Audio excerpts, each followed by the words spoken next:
Today, on Passing Over Chatham, we highlight selected Chatham historical and conservation monuments that are often passed over in our modern lives. We encourage you to discover the rich history of Chatham that is often around the next corner or right below your feet. The Old Village is one of several neighborhoods within the town of Chatham. It is bordered by Chatham Harbor to the east and Mill Pond to the west. In the first half of the 19th century, numerous maritime industries were attracted to the Old Village area. Most of its residents were involved in some type of maritime venture. These enterprises sustained a period of economic prosperity and population growth that produced the densely patterned Old Village neighborhood we know today.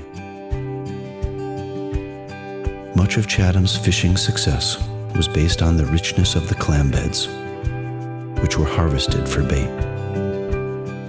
To support these maritime industries, the federal government erected twin lighthouses at James Head, a 50-foot bluff that defines the southern tip of the Old Village. The lighthouse area has served as a primary focus for the village for 2 centuries. With the prosperity of the maritime industries came many dangers. The Cape Cod coast, and the Chatham coast in particular, were often unforgiving. For close to 200 years, shipwrecks off Chatham shores were a way of life.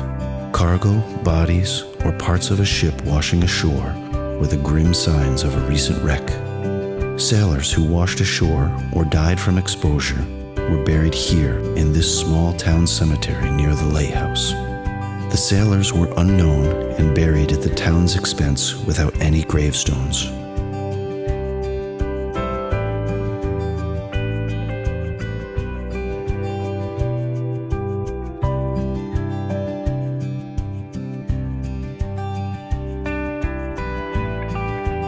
The Mack Memorial is located next to the Unknown Sailor Cemetery. It remembers the failed rescue attempt that became known as the Monomoy disaster.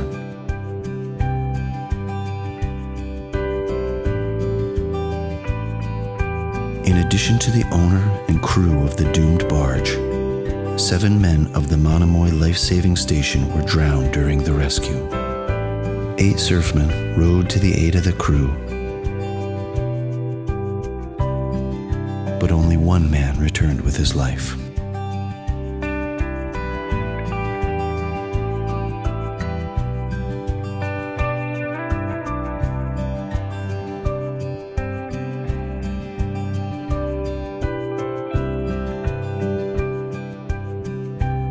To aid in the rescue of shipwrecked sailors, the Massachusetts Humane Society established a series of life-saving stations along the Cape Cod coast.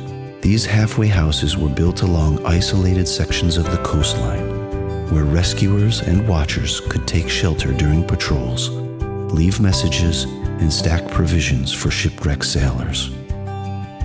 One of the last remaining halfway houses stood in the Old Village at the foot of Andrew Harding's Lane.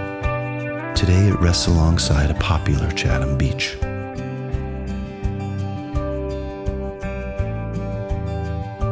Please join us again as we highlight selected historical and conservation monuments that are often passed over in our modern lives.